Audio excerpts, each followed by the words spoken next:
안녕하세요. 저는 장복순이라고 합니다. 정말 어처구니 없던 제 이야기 좀 들어주세요. 저는 74이에요. 사람들은 제 나이를 듣고 다들 기운 빠진 쭈구렁 할머니를 생각하지만 저는 아직 눈도 침침하지 않고 허리도 꼿꼿합니다. 평생을 이 2층 집에서 살림만 하고 남편 박만식과 딸 미니를 건사하며 살아온 세월이었죠. 하나 있는 딸 미니는 시집가서 제 앞가림하며 잘 살고 있고, 이제 이 커다란 집에는 말이 없는 영감과 저 둘만 덩그러니 남았습니다. 박만식이라는 남자는 50년을 넘게 같이 살았지만 단 한 번도 다정다감한 적이 없는 사람이었습니다. 그저 밖에서 자기 할 일 하고 꼬박꼬박 생활비를 내밀고 집에서는 신문 아니면 텔레비전 소리만 울리게 하는 그런 전형적인 옛날 남자였죠. 저 역시 그런 남편에게 살가운 정을 기대하지 않았습니다. 그저 아내로서, 어머니로서 제 도리를 다하며 이 조용한 집을 묵묵히 지키며 살아왔어요. 그렇게 흐르는 물처럼 조용하던 제 노후에 이상한 파문이 일기 시작한 것은 석 달 전쯤입니다.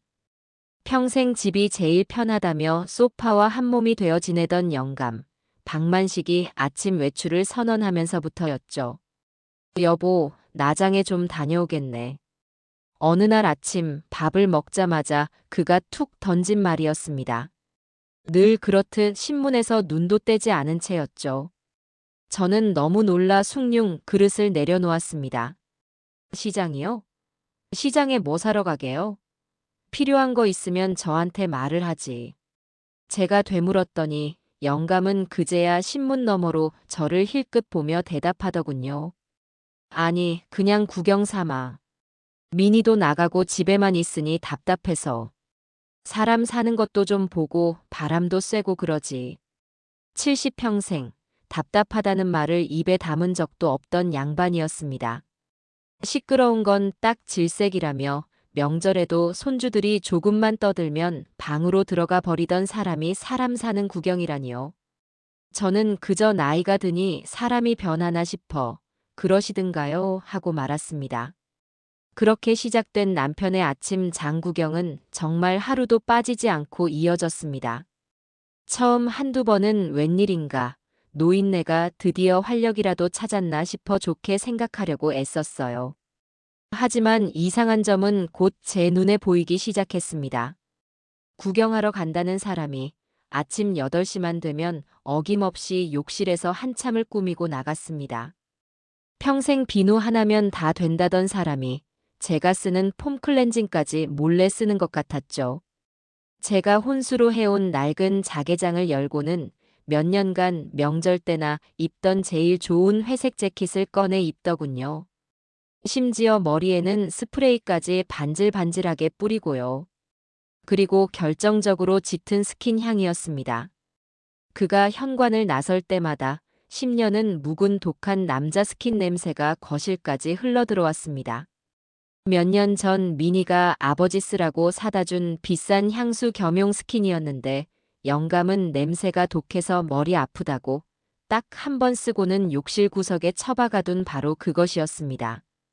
아니, 생선 비린내 나고 흙먼지 날리는 시장에 구경 간다는 사람이 저렇게 향수는 왜 뿌린담. 저는 그저 늙으면서 주책이 늘었나 보다 하고 애써 넘기려 했습니다. 남편은 그렇게 한껏 멋을 부리고 주머니에 지갑만 달랑 챙겨 집을 나섰습니다. 그리고 점심시간이 거의 다 되어서야 두세 시간 만에 집으로 돌아왔죠. 당연히 손에는 아무것도 들려있지 않았습니다. 구경만 한다고 했으니까요. 하지만 그것도 하루 이틀이죠. 오늘은 뭐 좋은 거 없었어요? 시장 가면 붕어빵이라도 좀 사오지. 어느 날 제가 무심하게 물었습니다. 그는 겉옷을 벗으며 귀찮다는 듯이 대답했어요. 에이, 다 그저 그렇더구먼. 사람만 많고 시끄럽기만 해. 그 대답이 몇 주째 똑같이 반복되고 있었습니다. 시장 구경이 그렇게 시끄럽고 별로라면서 왜 향수까지 뿌려가며 매일 아침 거길 나가는 걸까요? 제 마음속에 작고 검은 의심의 싹이 트기 시작했습니다. 처음에는 혹시 어디 아픈가? 나 몰래 병원 다니나? 싶기도 했고 아니면 노인정에라도 가서 장기나 바둑을 두나? 생각도 했습니다. 하지만 병원이라면 저한테 말을 했을 테고 노인정 가는 복장치고는 너무 과했죠. 그러던 어느 날이었습니다.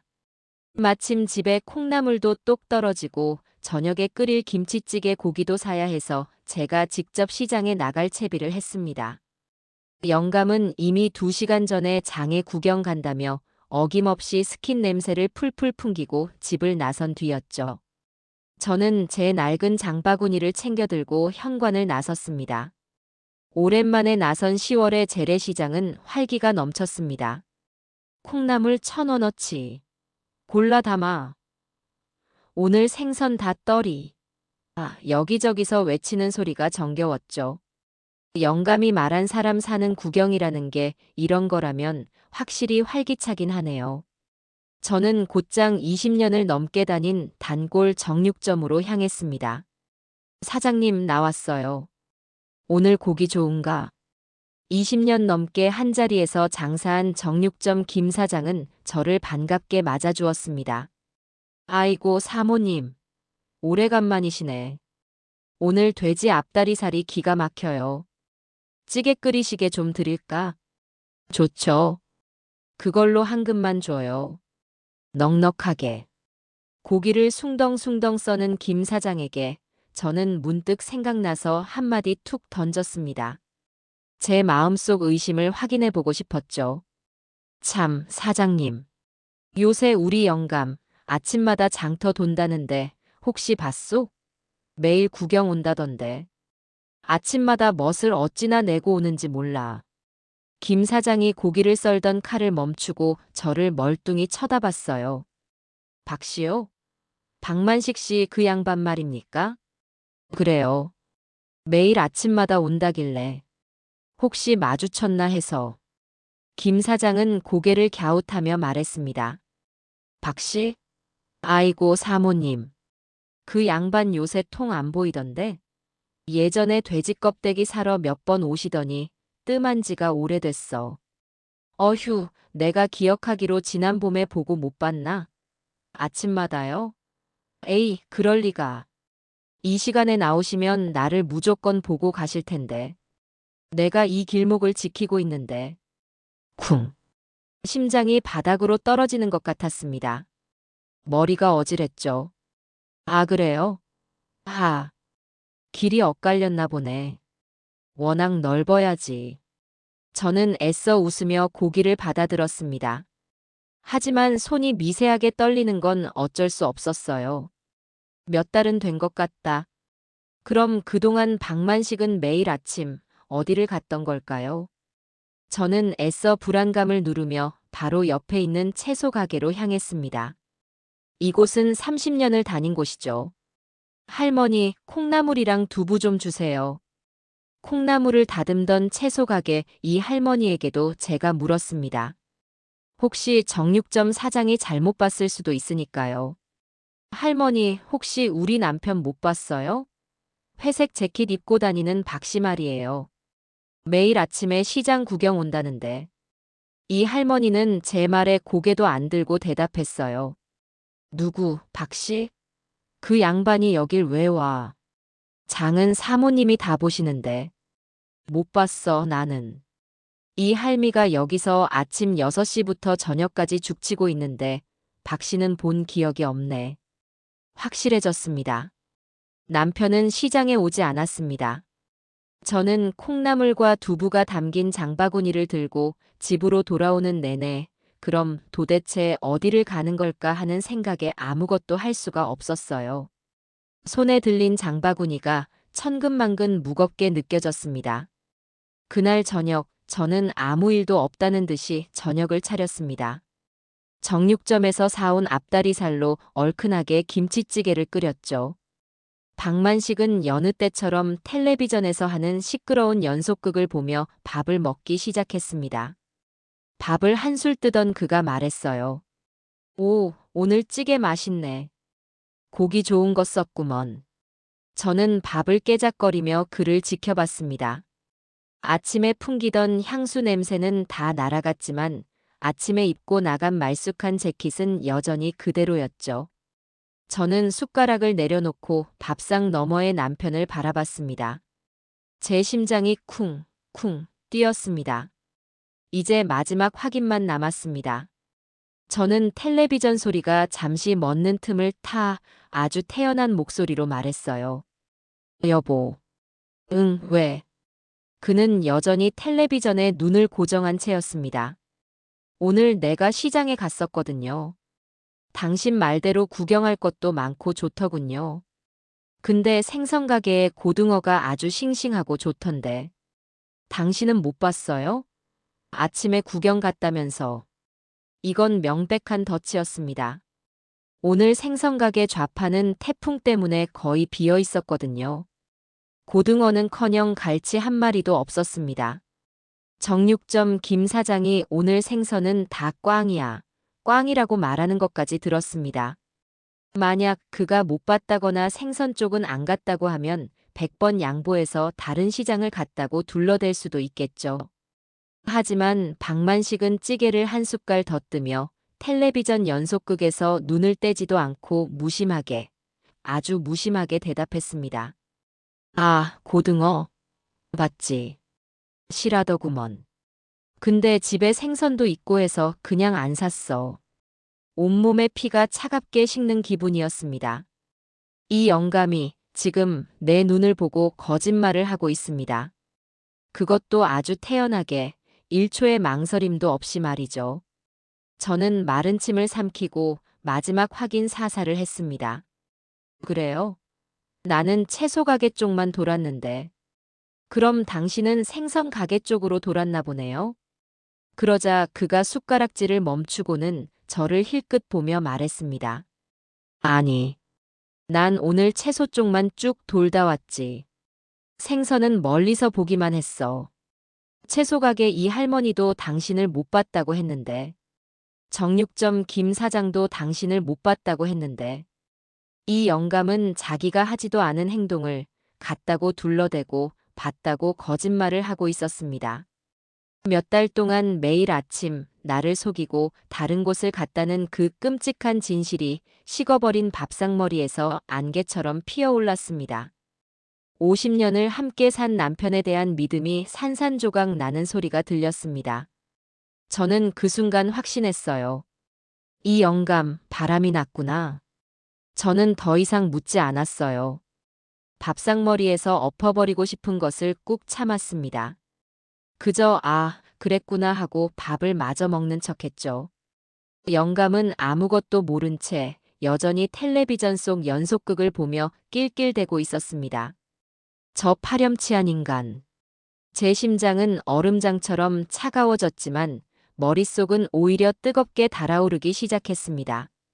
그날 밤 저는 한숨도 자지 못했습니다. 안방 침대에 나란히 누워 옆에서 들려오는 영감의 코 고는 소리를 들으며 생각했습니다. 어디일까?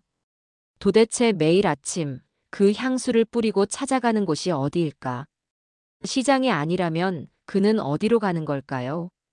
50년을 산 남편이지만 저는 그가 어딜 가는지 아는 게 하나도 없었습니다.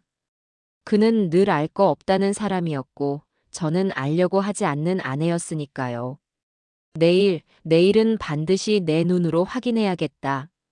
날이 밝기 무섭게 저는 영감보다 먼저 일어났습니다. 새벽 5시였죠. 부엌으로 가보리차를 한 주전자 끓였습니다. 손이 떨려서 주전자 뚜껑을 몇 번이나 떨어뜨렸어요. 마음을 가라앉히고 옷장으로 향했습니다. 평소에 입던 밝은 꽃무늬 스웨터 대신 가장 눈에 띄지 않는 검은색 바지와 짙은 밤색 가디건을 꺼내 입었습니다. 미니가 엄마 늙어 보여라며 싫어하던 옷이었지만 오늘은 이 옷이 제 갑옷이었습니다. 아침 7시 반. 어김없이 영감이 부스스한 얼굴로 안방에서 나왔습니다. 저를 한번 힐끗 보더니 웬일로 일찍 일어났네 한마디 툭 던지고는 욕실로 들어가더군요. 그리고 30분이 넘도록 안에서 물소리가 들렸습니다. 평소엔 5분 만에 고양이 세수를 하고 나오던 인간이었습니다. 놈이 욕실에서 공을 들이는 시간만큼 제 가슴 속 분노도 차곡차곡 쌓여갔습니다. 아침 8시 10분. 욕실 문이 열리고 짙은 스킨 냄새가 안방까지 밀려 들어왔습니다. 몇 년 전 미니가 아빠, 좋은 냄새 나야 좋은데 간다며 사다 준 바로 그 비싼 스킨이었습니다. 그때 냄새 독하다며 질색하던 박만식은 어디 가고 기름까지 반질하게 바른 낯선 늙은이가 거울 앞에 서 있었습니다. 그는 장롱에서 가장 좋은 회색 재킷을 꺼내 입고 주머니에 지갑을 챙겨 넣었습니다.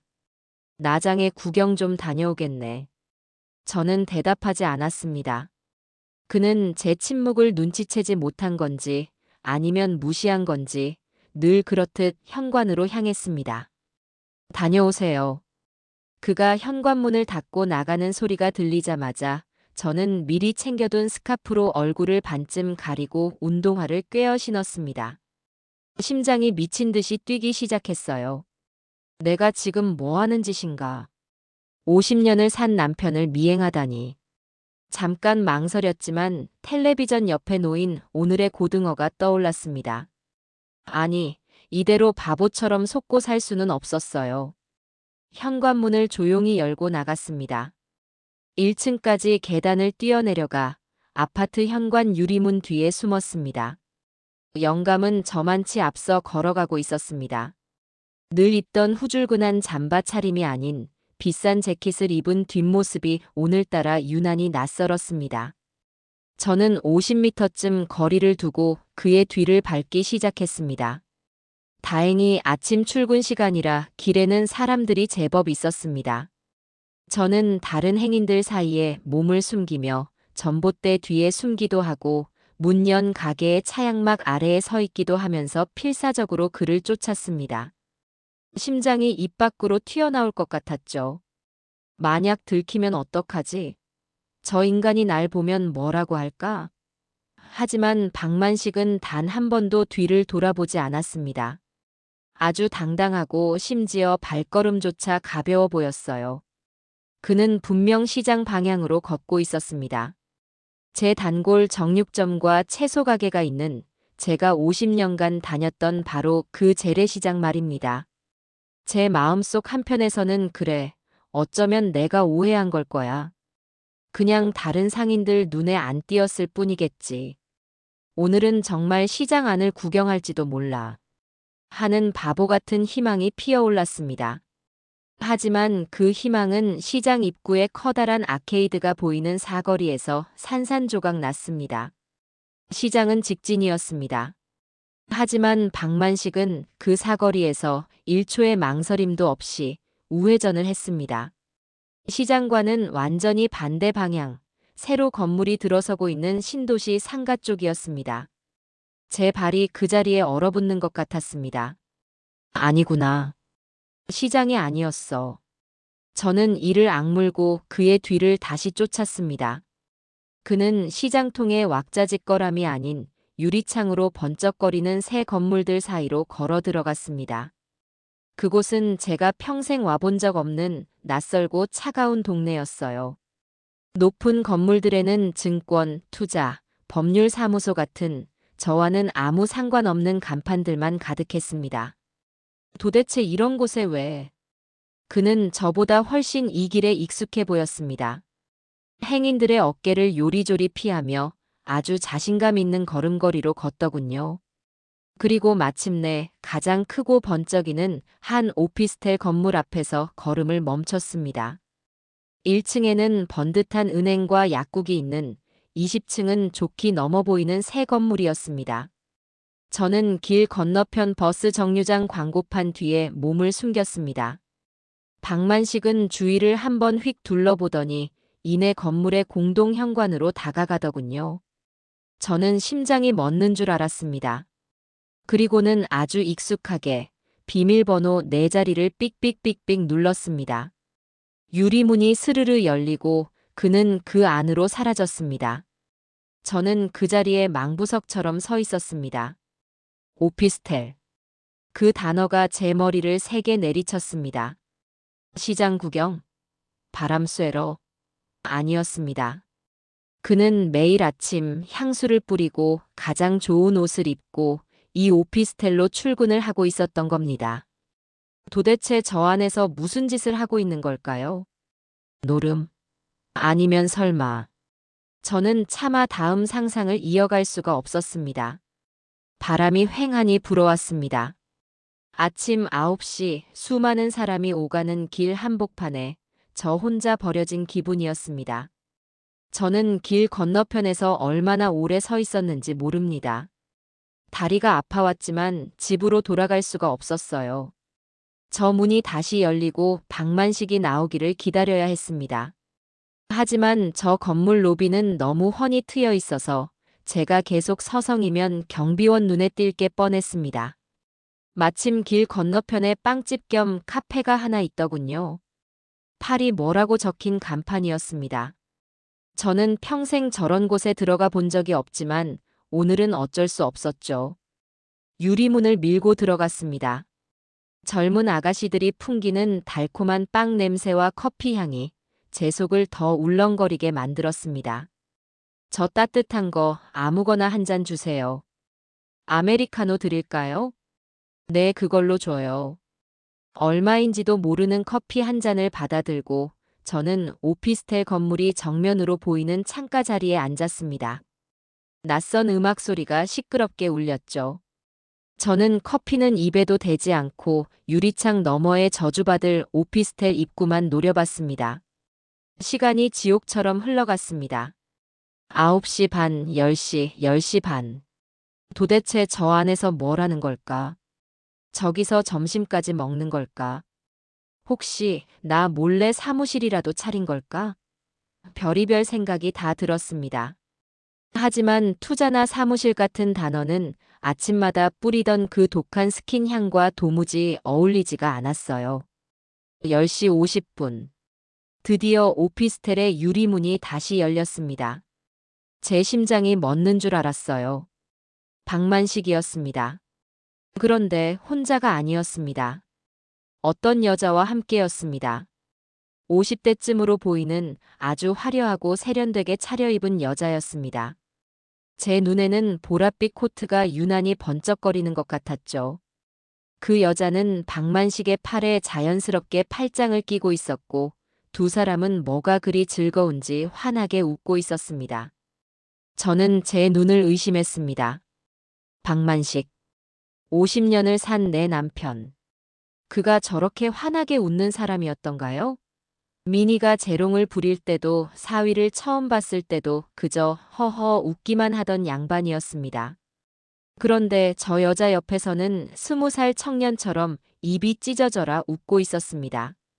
두 사람은 천천히 인도를 걸어 건물 지하 주차장에서 올라오는 차도 쪽으로 향했습니다. 저는 숨을 죽이고 그들을 지켜봤죠. 그리고 저는 제 인생에서 가장 충격적인 장면을 목격하고야 말았습니다. 길가에 선 박만식이 팔짱을 낀 그 여자에게 뭐라고 속삭이더니 잠깐 기다려요 하는 듯한 손짓을 했습니다. 그리고는 혼자 주차장 쪽으로 뛰어가더군요. 잠시 후 저희 집 차 미니가 사준 은색 세단이 스르르 미끄러져 나왔습니다. 차는 그 여자가 서 있는 곳 바로 앞에 멈췄습니다. 그리고 박만식이 차에서 내렸습니다. 그는 운전석에서 내려 차를 빙 돌아 조수석 문으로 향했습니다. 그리고는 문을 열어주었습니다. 그 보랏빛 코트를 입은 여자는 마치 여왕이라도 되는 것처럼 고개만 까딱하고는 그 자리에 우아하게 올라탔습니다. 박만식은 그녀가 완전히 앉는 것을 확인하고 나서야 문을 닫아주었습니다. 저는 그 자리에 얼어붙었습니다. 50년이었습니다. 제가 50년을 저 인간의 아내로 살았습니다. 비가 억수같이 쏟아지던 날 장바구니를 양손에 들고 끙끙대던 저를 보고도 차 안에서 빨리 안 타고 뭐해? 라고 소리치던 인간이었습니다. 임신한 미니를 뱃속에 품고 낑낑대며 차에 오를 때도 문 한 번 열어준 적이 없는 무심한 인간이었습니다. 그런데 저년에게는 저 보랏빛 코트를 입은 연에게는 90도로 허리를 굽히며 차 문을 열어주고 있었습니다. 분노가 머리끝까지 치밀어 올랐습니다. 저는 당장이라도 뛰쳐나가 그녀의 머리채를 잡고 싶었어요. 하지만 제 다리는 바닥에 붙어 떨어지지 않았습니다. 두려움이었을까요? 아니요, 그건 경멸이었습니다. 저 추잡하고 역겨운 늙은이에 대한, 그리고 저런 것도 남편이라고 50년을 살아온 제 자신에 대한 경멸이었습니다. 차는 매끄럽게 제 시야에서 사라졌습니다. 빵집 안에는 여전히 시끄러운 음악과 달콤한 빵 냄새가 진동했습니다.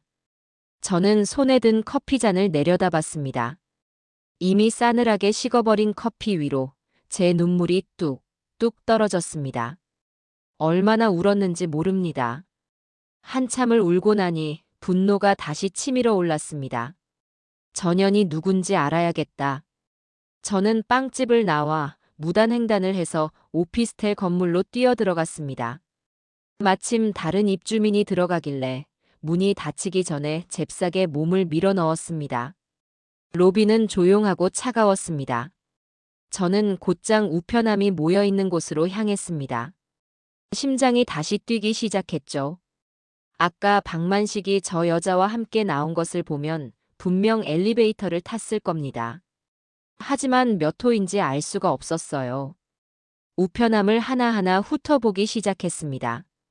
김철수, 박영희, 이민호. 대부분 이름이 적혀 있었습니다. 그러다 제 눈이 한 곳에 멈췄습니다.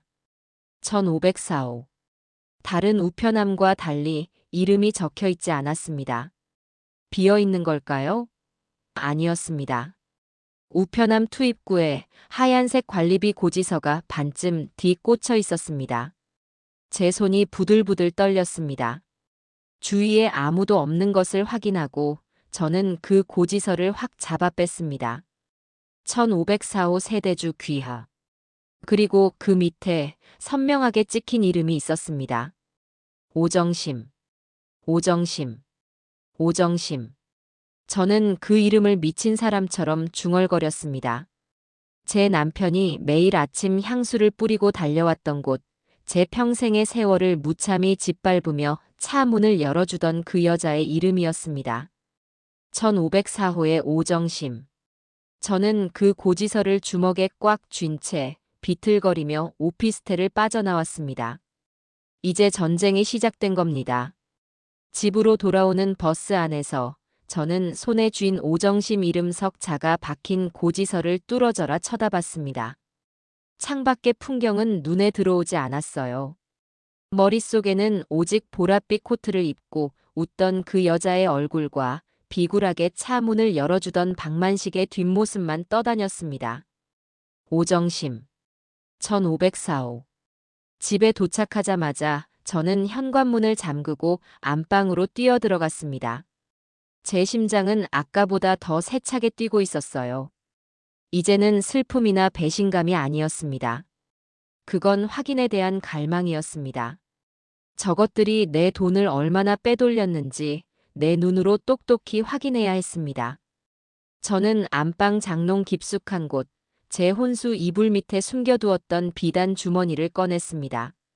그 안에는 제 개인 도장과 남편 몰래 모아둔 제 쌈짓돈 통장, 그리고 공동명의 통장이 함께 들어 있었습니다. 손이 떨려서 도장이 잘 잡히지 않았습니다.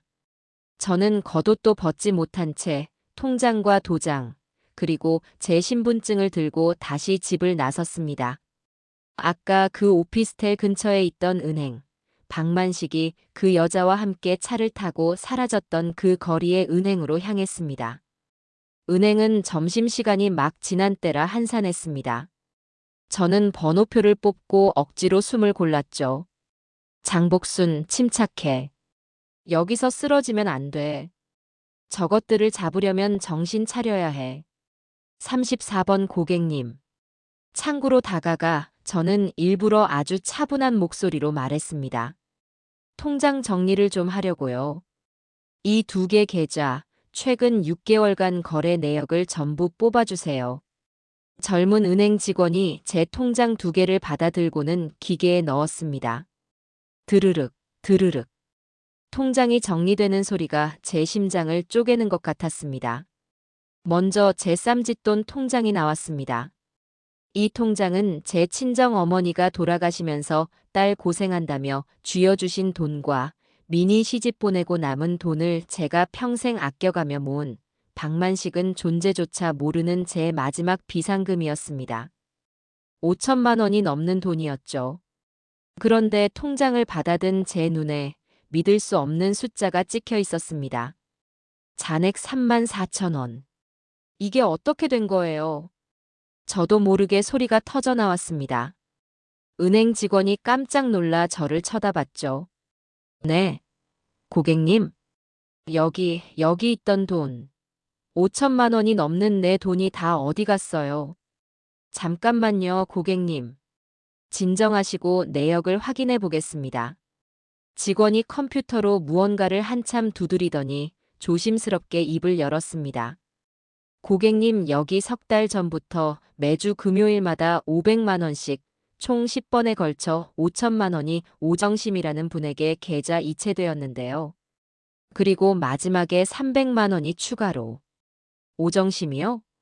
제 입에서 그 이름이 다시 흘러나왔습니다. 네. 인터넷 뱅킹으로 이체되었네요. 고객님께서 직접 하신 게. 나는 그런 거 할 줄 몰라요. 난 인터넷 그거 몰라. 그럼 혹시 자제분이나 남편분께서. 박만식. 그 인간이었습니다. 제 도장과 신분증을 몰래 훔쳐 은행에 가서 인터넷 뱅킹을 신청하고 제 피 같은 쌈짓돈을 그녀에게 몽땅 갖다 바친 거였습니다. 매주 금요일마다 500만 원씩 10번을 넘게요. 저는 그 자리에 쓰러질 것 같았습니다. 하지만 아직 끝나지 않았습니다. 그럼 이 공동명의 통장은요? 네, 잠시만요. 은행 직원이 이번에는 공동명의 통장 내역을 뽑아주었습니다. 드르륵, 드르륵. 종이가 계속해서 쏟아져 나왔습니다. 1장, 2장 무려 5장이 넘는 거래 내역이었습니다. 저는 떨리는 손으로 그 종이들을 받아들었습니다. 오정심 300만 원, 오정심 500만 원, 백화점 720만 원, 가구점 450만 원. 그녀에게 직접 돈을 보낸 것은 물론이고 백화점에서 수백만 원짜리 선물을 긁고 수입 가구점에서 돈을 썼습니다. 이게 다가 아니었습니다. 가장 마지막 장, 가장 최근의 내역에 찍힌 글자가 제 눈을 사로잡았습니다. 대출 실행 1억 5천만 원. 이건 뭐예요? 아, 이건 고객님 댁 아파트를 담보로 주택담보대출 1억 5천만 원이 실행된 내역입니다. 지난주 월요일에요. 지난주 월요일. 박만식이 오늘따라 장터에 사람이 너무 많아 일찍 왔다며 땀을 뻘뻘 흘리던 날이었습니다. 그 인간 시장이 아니라 은행에 가서 우리 집을 담보로 대출을 받고 왔던 겁니다. 그 돈은 어디로 갔죠? 내 대출금은 바로 다음 날 전액 오정심님 계좌로 이체되었네요. 저는 더 이상 아무 말도 할 수 없었습니다. 제 쌈짓돈 5,300, 그리고 집을 담보로 받은 대출 1억 5천. 도합 2억이 넘는 돈이 3달 만에 그 오정심이라는 년의 통장으로 빨려 들어갔습니다. 박만식, 그 인간이 제 평생을, 제 집을, 제 모든 것을 그녀에게 갖다 바친 거였습니다. 어떻게 집으로 돌아왔는지 기억이 나지 않습니다. 텅 빈 집, 텅 빈 통장. 저는 거실 바닥에 주저앉아 넋을 잃고 있었습니다. 가구점 450만 원. 은행 내역에 찍혀 있던 그 글자가 문득 머리를 스쳤습니다. 가구. 무슨 가구? 저는 홀린 사람처럼 비틀거리며 일어났습니다. 그리고 집안을 천천히 둘러보기 시작했습니다. 늘 그 자리에 있던 것들. 하지만 무언가 비어 있었습니다. 거실 한쪽, 텔레비전 옆자리가 허전했습니다. 아, 안마의자. 미니가 엄마 아빠 허리 아프시다며 큰맘 먹고 사준 500만 원도 넘는 그 비싼 안마의자가 감쪽같이 사라졌습니다. 저는 그동안 왜 그걸 몰랐을까요? 방만식이 저거 자리만 차지하고 시끄럽다. 치워버리자고 성화였는데 제가 내 딸이 사준 걸 어떻게 버리냐며 막았던 바로 그 안마의자였습니다. 저는 떨리는 다리로 안방으로 향했습니다. 그리고 제 눈을 의심했습니다. 방 한쪽 벽을 차지하고 있던 제 어머니가 돌아가시며 물려주신 제 혼수품이었던 자개장이 있던 자리가 텅 비어 있었습니다. 그 자개장이 있던 곳에는 언제 들어왔는지 모를 싸구려 합한 옷장이 대신 놓여 있었습니다. 이 미친! 저는 서재방으로 달려갔습니다. 그곳에 있던 작은 협탁, 그리고 거실 장식장 위에 있던 제가 아끼던 영국제 고급 찻잔 세트 전부 사라졌습니다. 방만식, 그 인간이 저 몰래 제 집의 살림살이를, 제 추억이 담긴 물건들을, 제 어머니의 유품을 몽땅 훔쳐다 그년의 오피스텔을 꾸며준 거였습니다. 수입 가구점에서 쓴 돈은 아마 저 1504호를 채울 다른 가구들을 샀던 거겠죠. 저는 그 자리에 무너져 내렸습니다. 돈이 아니었습니다. 집이 아니었습니다. 제 인생 전부를 도둑 맞았습니다.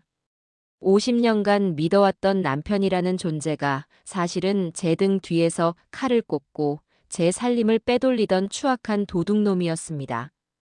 분노가 치밀어 올라와 숨이 쉬어지지 않았습니다. 저는 바닥을 기어가 전화기 다이얼을 눌렀습니다. 여보세요? 미니야, 미니야. 엄마, 왜 그래? 목소리가 왜 그래? 저는 울부짖었습니다. 미니야, 너희 아버지가. 엄마, 진정하고 말해. 무슨 일이야? 너희 아버지가 전현이랑 바람난 것뿐만 아니라 우리 집, 내 돈, 너가 사준 안마의자, 내 자개장까지 싹 다 훔쳐갔어. 저는 그제야 참았던 울음을 터뜨렸습니다. 74년 평생 그렇게 서럽게 울어본 적이 없었습니다. 전화기 너머로 딸아이의 비명 같은 절규가 들려왔습니다. 전화기 너머로 딸아이의 비명 같은 절규가 들려왔습니다. 엄마, 엄마 괜찮아? 거기 가만히 있어. 내가 지금 갈게. 당장 갈게. 저는 멍하니 수화기를 내려놓았습니다. 거실 바닥에 주저앉아 은행에서 뽑아온 그 끔찍한 거래 내역서들을 멍하니 바라봤습니다. 2억 334만 원. 제 쌈짓돈 5천만 원과 이 집을 담보로 한 대출 1억 5천만 원, 그리고 공동 통장에서 야금야금 빼간 돈까지. 제 평생이, 제 집이, 제 노후가 종이 몇 장 위에 숫자로 찍혀 처참하게 나뒹굴고 있었습니다. 그리고 그 돈은 전부 오정심이라는 년의 통장으로 흘러들어갔죠. 얼마나 지났을까요? 현관 도어락 비밀번호를 누르는 소리가 미친 듯이 울리고 쿵 하는 소리와 함께 문이 열렸습니다. 엄마, 엄마 어디 있어? 민이었습니다. 제 딸이 숨이 턱에 차서 헐레벌떡 거실로 뛰어들어왔습니다. 엄마. 민이는 바닥에 주저앉아 넋을 잃은 저를 보고는 그대로 무너져 내렸습니다. 엄마 왜 이러고 있어? 딸아이는 울고 있었습니다. 하지만 저는 이상하게 눈물이 나지 않았습니다. 이미 눈물은 아까 빵집에서 다 흘려버린 것 같았어요. 제 가슴 속에는 눈물 대신 차갑고 단단한 돌덩이 같은 분노만이 남아 있었습니다. 민이야, 울지 마라. 제 목소리가 쇳소리처럼 갈라져 나왔습니다. 이거 봐. 저는 손을 뻗어 바닥에 흩뿌려진 은행거래 내역서 중 하나를 집어들었습니다. 딸아이는 울음을 멈추고 떨리는 눈으로 제가 내민 종이를 받아들었습니다. 이체 오정심. 대출 실행 1억 5천. 이게 다 뭐야, 엄마. 내 아버지가 한 짓이다. 저는 천천히, 아주 천천히 오늘 있었던 모든 일을 딸에게 이야기했습니다. 어제 저녁의 고등어 거짓말부터 오늘 아침의 미행, 낯선 오피스텔, 향수 냄새, 그리고 조수석 문을 열어주던 그 비굴한 뒷모습까지. 민희는 제 이야기가 진행될수록 눈물을 그치고 주먹을 꽉 쥐었습니다.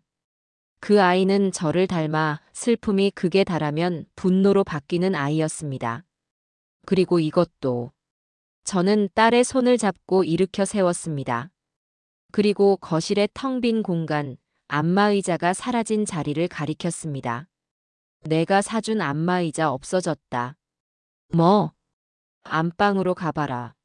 미니가 비틀거리며 안방으로 달려갔습니다. 아! 딸아이는 텅 빈 자개장 자리를 보고는 입을 틀어막았습니다. 할머니 유품인데. 내 아버지가 전현의 오피스텔을 꾸며준다고 내 살림을, 내 할머니 유품까지 싹 다 훔쳐갔다. 미니는 그 자리에 서서 부들부들 떨었습니다. 그 인간이 어떻게 할머니 물건까지. 저는 미니에게 다가가 아까 오피스텔에서 훔쳐온 고지서를 내밀었습니다. 이게 그년 이름이다. 1504호 오정심. 미니는 오정심이라는 세 글자를 한참 동안 노려봤습니다. 그러더니 그 아이의 얼굴이 하얗게, 정말 새하얗게 질려버렸습니다. 오정심 50대 보랏빛 코트. 딸아이가 뭔가를 기억해내기라도 한 듯 저를 쳐다보며 중얼거렸습니다. 엄마 나 그 여자 알아요. 제 심장이 다시 한번 바닥으로 떨어졌습니다. 그게 무슨 말이냐? 내가 그년을 어떻게 알아? 지난 추석 때였어. 미니가 절규하듯 소리쳤습니다. 아빠가 밥 사준다고 너희 사위랑 같이 나오라고 했잖아. 명절인데 왜 집에서 안 먹고 밖에서 먹나 했더니 저는 그날을 기억했습니다. 박만식은 명절 음식 지겹다며 웬일로 비싼 한정식 집을 예약했었죠. 미니가 말을 이었습니다. 그 자리에 어떤 여자를 데리고 나왔어. 아빠가 우리한테 인사해라. 아주 유능한 부동산 투자 전문가시다라고 소개했어. 그 여자가 바로 이 오정심이었어. 아, 하늘이 무너지는 것 같았습니다.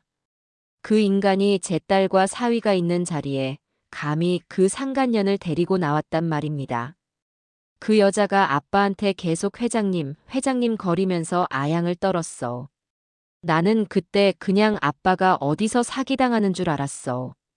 부동산 전문가라길래 이상한데 투자하나 싶어서 아빠한테 저 여자 조심해라, 사기꾼 같다고 말했단 말이야. 뭐라고 했니? 그랬더니 아빠가 나한테 네가 뭘 아냐고, 평생 살림만 한니 엄마처럼 무식하게 살지 말라고. 평생 살림만 한니 엄마처럼 무식하게 살지 말라. 박만식.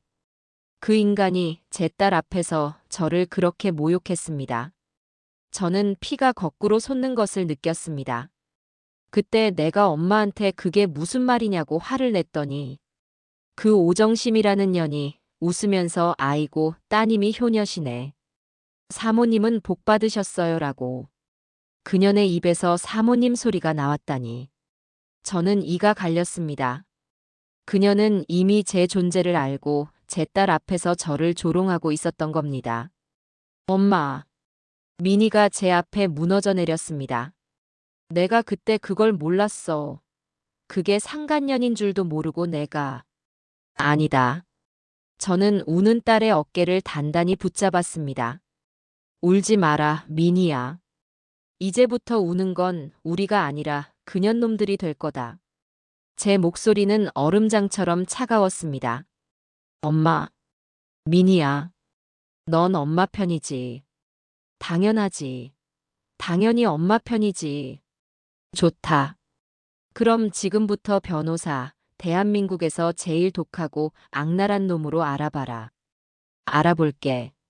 당장. 그리고 이건 전쟁이다. 내 아버지를 상대로 한 내 50년을 건 마지막 전쟁이야. 저는 바닥에 떨어진 통장 내역서들을 주워 모았습니다. 우리는 저것들이 우리한테서 훔쳐간 모든 것을, 아니, 그 이상을 뼈까지 발라서 되찾아올 거다. 그날 밤, 저와 미니는 거실에서 밤을 새웠습니다. 50년간 제 땀과 눈물이 밴, 하지만 이제는 남편의 배신으로 얼룩진 이 집에서 저희 모녀의 치밀한 복수극이 막 시작되고 있었습니다. 다음 날 아침, 저는 박만식이 일어나기 전에 집을 나섰습니다. 미니가 밤새 수소문에서 예약한 서초동의 한 이혼 전문 변호사를 만나러 가기 위해서였습니다. 박만식은 제가 미니네 집에 김치 갖다 주러 간다고 둘러댔죠. 그는 그래 하면서 어김없이 욕실로 들어가 향수를 뿌릴 준비를 하고 있었습니다. 그 역겨운 뒷모습을 보며 저는 현관문을 닫았습니다. 변호사 사무실은 제가 평생 와본 곳 중에 가장 차갑고 가장 비싸 보이는 곳이었습니다. 법무법인이라는 간판이 걸려 있었죠. 미니가 엄마, 이 사람이 이 바닥에서 저승사자로 불린대. 위자료 뜯어내는 데는 귀신이래라고 속삭였습니다. 김필승 변호사라는 명패가 놓인 책상 앞에 저와 미니가 나란히 앉았습니다. 40쯤 되어 보이는 아주 날카로운 눈매의 변호사였습니다. 박민희 씨 소개로 오신 장복순 여사님 맞으시죠? 말씀은 대강 들었습니다. 하지만 정확해야 하니 어머님께서 직접 말씀해 주시죠. 저는 밤새 미니와 함께 정리한 서류 가방을 열었습니다. 이건. 저는 차분하게 하지만 떨리는 목소리로 하나씩 증거를 꺼내 놓았습니다. 제 개인 통장 내역입니다. 잔액 34,000원. 5천만 원이 오정심에게 넘어갔습니다. 이건 공동명의 통장 내역입니다. 집 담보 대출 1억 5천만 원. 역시 오정심에게 넘어갔습니다. 그리고 이건 그 오피스텔 고지서입니다. 1504호 오정심. 김 변호사는 아무 말 없이 서류들을 꼼꼼히 훑어봤습니다. 그의 미간이 미세하게 좁혀졌죠. 미니가 옆에서 거들었습니다. 변호사님, 이것뿐만이 아니에요. 저희 아버지가 저희 어머니 혼수품인 자개장이랑 제가 사들인 안마의자까지 집안 살림을 몰래 빼돌려서 그 상간녀 오피스텔에 갖다 놨어요. 살림살이까지요? 김 변호사가 처음으로 고개를 들어 저를 쳐다봤습니다. 네. 제 어머니 유품입니다. 김 변호사는 펜을 들고 무언가를 빠르게 적기 시작했습니다. 박만식 씨가 어머님 도장을 도용해 개인 통장 돈을 이체한 것. 이건 명백한 사문서 위조 및 절도입니다. 형사 고소감이죠. 공동명의 통장에서 대출을 받아 상간녀에게 증여한 것. 이건 배임에 해당할 수 있습니다. 민사상으로 부당이득 반환 청구는 물론이고요. 변호사의 입에서 쏟아지는 낯선 법률 용어들이 제 복수심을 더욱 단단하게 만들었습니다. 그럼 당장 그 인간하고 그년을. 잠깐만요, 어머님. 김 변호사가 제 말을 잘랐습니다. 상황은 최악이지만 법은 생각보다 간단하지 않습니다. 박만식 씨가 증여라고 우기면 골치 아파집니다. 아내가 허락한 돈이다라고 거짓말을 할 수도 있고요. 오정심은 이미 그 돈을 다 빼돌려 숨겼을 가능성이 큽니다. 그럼 어떡하죠? 김 변호사가 날카로운 눈으로 저를 바라봤습니다. 이혼 소송에서 완벽하게 이기고 저 여자에게 넘어간 재산을 전부 되찾아오려면 박만식 씨가 사기의 의도를 가지고 어머님을 속였다는 것을 증명해야 합니다. 그리고 그 사기의 목적이 불륜 관계 유지를 위함이었다는 것을 연결해야 하고요. 그게 무슨 말씀이세요? 쉽게 말해 저 1504호 오피스텔이 단순한 투자처가 아니라 두 사람의 불륜 둥지라는 것을 빼도 박도 못하게 증명해야 합니다. 두 사람이 그 안에서 부적절한 관계를 맺고 있다는 결정적 증거가 필요합니다. 그리고 어머님 물건, 그 자개장과 안마의자가 확실하게 그 불륜의 장소에 있다는 물증도 필요하고요. 사진 말씀이십니까? 사진 혹은 영상이면 더 좋죠. 그 증거만 있다면 박만식 씨는 유책 배우자가 되어 재산 분할에서 빈손으로 쫓겨나게 할 수 있습니다. 오정심에게는 상간녀 위자료는 물론 공동 불법 행위로 인한 재산 환수까지 청구할 수 있습니다. 저와 민희는 서로를 쳐다봤습니다. 1504호. 그 철옹성 같은 곳에 어떻게 들어간단 말입니까? 변호사님, 거긴 비밀번호를 누르고 들어가는 곳입니다. 저희가 어떻게? 김 변호사가 의미심장한 미소를 지었습니다. 어머님, 미니 씨. 두 분이 직접 들어가시면 그건 주거 침입이 됩니다. 그럼 오히려 역고소를 당해요. 그럼. 하지만 합법적인 방법으로 증거를 수집하는 전문가는 따로 있죠. 그는 명함 한 장을 꺼내 미니에게 건넸습니다. S라인 기획이라는 겉보기엔 평범한 이름이었습니다. 제 대학 후배가 하는 심부름 센터입니다. 흔히 말하는 탐정이죠. 불법적인 일은 안 하지만 기술이 아주 좋습니다. 사무실을 나오는 길, 저와 미니는 말이 없었습니다. 손에 쥔 명함 한 장이 마치 지옥으로 가는 열쇠처럼 느껴졌습니다. 엄마 무서워. 우리 그냥. 아니. 저는 공원 벤치에 앉아 미니의 손을 잡았습니다. 무섭지 않다. 나는 50년을 저 인간 뒤에서 그림자처럼 살았다. 하지만 내 남은 인생까지 저런 도둑놈들한테 뺏길 수는 없어. 그런데 어떻게 들어가지? 그 전문가라는 사람도 문이 잠겨 있는데 맘대로 들어갈 수는 없지 않니? 저와 미니는 머리를 맞대고 고민했습니다. 경찰에 신고할까? 아니야, 그럼 증거도 없는데 문 안 열어줘. 열쇠공을 부를까? 그건 불법이랬잖아. 한참을 고민하던 그때였습니다. 제가 집에서 가져온 가방 속에서 아무렇게나 쑤셔 넣었던 우편물 뭉치가 눈에 띄었습니다. 도시가스 10월분 청구서. 그리고 그 밑에 작은 글씨로 적힌 안내문.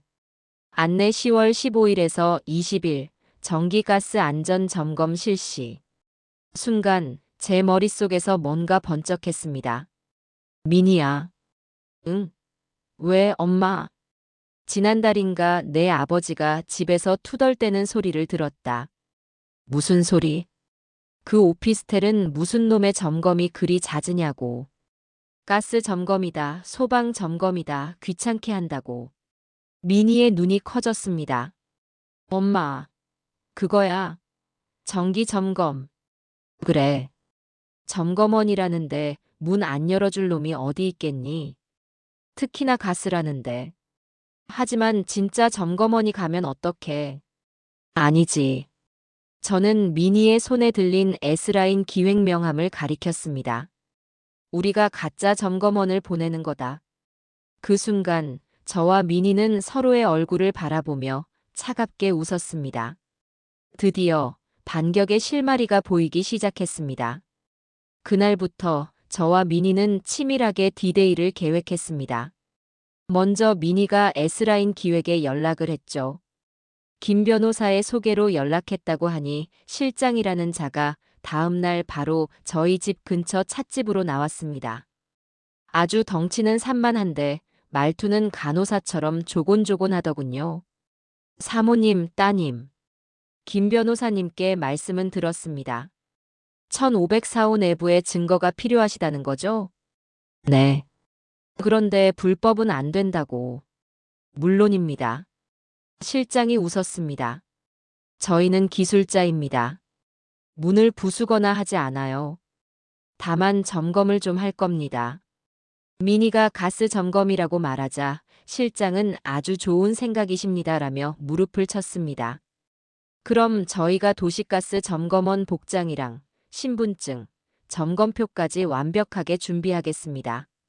문제는 그 집에 사람이 없을 때 들어가야 한다는 겁니다. 그건 제 몫이었습니다. 그날 저녁 저는 박만식이 돌아오자마자 아주 태연한 얼굴로 물었습니다. 여보, 당신 요새 장구경 다니느라 피곤한데 이번 주말에 미니네랑 다 같이 외식이라도 할까요? 당신 좋아하는 갈비집으로. 저는 일부러 미니네를 꺼냈습니다. 상간년이랑 놀아나느라 딸 자식은 까맣게 잊었을 테니 찔리라고 한 말이었죠. 아니나 다를까 박만식은 텔레비전을 보던 리모컨을 만지작거리며 곤란한 표정을 지었습니다. 아, 이번 주말은 내가 좀 선약이 있네. 선약이요? 무슨 선약인데요? 아, 그냥 고등학교 동창들 만나. 골프 치러 가기로 했어. 아주 오래전에 잡힌 약속이라 미안하네. 골프. 그놈의 골프. 오정심이랑 치러 가는 게 뻔했습니다. 어쩔 수 없네요. 그럼 잘 다녀오세요. 아침 일찍 나가시겠네. 그렇지. 새벽같이 나가야 해. 토요일 하루 종일 걸릴 거야. 됐습니다. 토요일 하루 종일. 시간은 충분하고도 넘쳤습니다. 저는 미니에게 토요일이라고 문자를 보냈습니다. 결전의 날, 토요일 아침이 밝았습니다. 박만식은 새벽 6시부터 일어나 골프복이랍시고 또 비싼 옷을 챙겨 입었습니다. 어제와는 다른 상쾌한 향수 냄새를 풍기며 현관을 나섰죠. 다녀오겠네. 네. 공 잘 치고 오세요. 저는 아주 인자한 아내처럼 배웅했습니다. 그가 사라지자마자 저는 미니에게 전화를 걸었습니다. 갔다. 오전 10시. 저와 미니는 미니의 차를 타고 1504호 오피스텔에서 한 블록 떨어진 골목에 주차했습니다. S라인 기획의 실장과는 10분 뒤에 로비에서 만나기로 했죠. 엄마 떨려? 아니, 하나도 안 떨린다. 거짓말이었습니다. 심장이 터질 것 같았죠. 하지만 저는 제 자신을 다잡았습니다. 저 안에 내 돈, 내 인생, 내 어머니의 유품이 있다. 저와 미니는 모자를 깊게 눌러쓰고 오피스텔 건물로 향했습니다. 로비에는 푸른색 도시가스 점퍼를 입은 실장과 연장 가방을 든 젊은 남자 두 사람이 기다리고 있었습니다. 가시죠. 실장은 아주 태연하게 엘리베이터를 잡았습니다. 15층.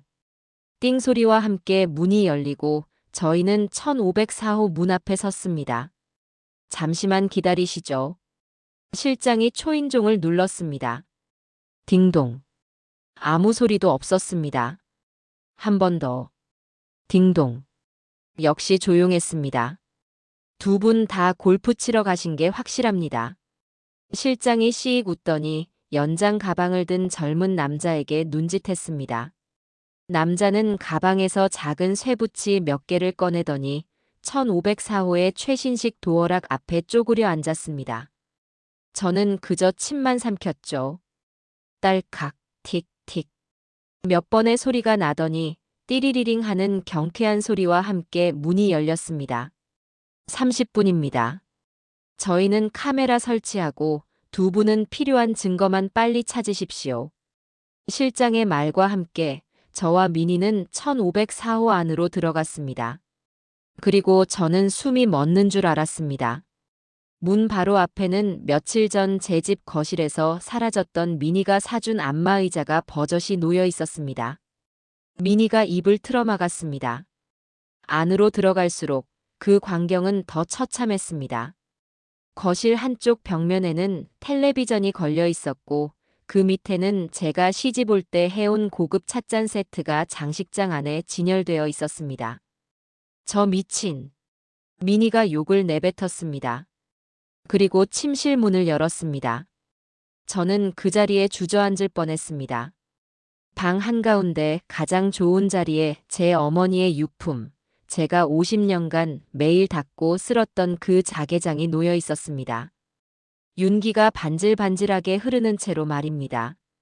그뿐만이 아니었습니다. 그 자개장 위에는 박만식과 오정심, 두 년놈이 활짝 웃으며 찍은 커플 사진이 액자에 담겨 올려져 있었습니다. 제 어머니의 유품 위에 감히 저 더러운 것들의 사진을 올려놓다니. 찍어. 미니야, 다 찍어. 이 천하의 개만도 못한 것들. 저는 울부짖었습니다. 미니는 울면서도 미친 듯이 핸드폰 카메라 셔터를 눌렀습니다. 안마의자 찍었어. 찻잔도. 자개장이랑 저 사진도. 그때 실장이 침실로 들어왔습니다. 사모님, 침대 위 천장에 하나, 거실 텔레비전 위에 하나. 초소형 카메라 2대 설치 완료했습니다. 24시간 녹화되고 실시간으로 따님 핸드폰에서 확인 가능합니다. 이제 나가셔야 합니다. 저는 이가 갈렸습니다. 그냥 나갈 수는 없었어요. 미니야, 잠깐만. 저는 비틀거리며 화장실로 향했습니다. 아니나 다를까 욕실 선반에는 박만식의 스킨과 칫솔이 오정심의 것과 나란히 놓여 있었습니다. 감히 내 집 살림을 훔쳐와서 여기서 뒹굴어? 저는 망설이지 않았습니다. 오정심의 칫솔을 집어들어 그대로 변기 안쪽에 박박 문질렀습니다. 그리고 다시 칫솔 꽂이에 꽂아두었죠. 엄마, 뭐해? 시간 없어. 잠깐만. 저는 주방으로 향했습니다. 냉장고를 열었죠. 아니나 다를까 온갖 비싼 유기농 식품과 과일들이 가득했습니다. 박만식이 제게는 돈 아깝다며 한 번도 사준 적 없는 것들이었죠. 싱크대 위에는 값비싼 엑스트라 버진 올리브 오일 병이 있었습니다. 저는 주머니에서 아침에 몰래 챙겨온 작은 병을 꺼냈습니다. 까나리 액젓 원액이었습니다. 저는 그 올리브 오일 병마개를 열고 까나리 액젓을 아낌없이 부어 넣었습니다. 색깔이 비슷해서 전혀는 절대 눈치채지 못할 겁니다. 그리고 마지막. 침실 화장대로 향했습니다. 그년이 쓰는 비싼 영양 크림이 보였습니다. 뚜껑을 열었죠. 저는 가방 깊숙한 곳에서 아주 작은 비닐봉지를 꺼냈습니다. 저희 집에서 가장 매운 베트남 땡초 고춧가루를 빻아온 것이었습니다. 저는 그 고춧가루를 영양크림에 쏟아붓고 면봉으로 아주 정성스럽게 색이 티나지 않도록 섞어주었습니다. 사모님, 진짜 가셔야 합니다. 실장의 다급한 목소리가 들렸습니다. 다 됐습니다. 갑시다. 저는 아무 일도 없었다는 듯 화장대 앞을 떠났습니다. 저와 미니는 1504호를 빠져나왔습니다. 딸칵. 문이 다시 잠겼습니다. 엘리베이터를 타고 내려오는 내내 제 심장은 이상하리만치 차분했습니다. 이제 덫은 놓였습니다. 저 더러운 쥐 2마리가 둥지로 돌아와 제 선물을 받고 제 카메라 앞에서 뒹굴기만 기다리면 되었습니다.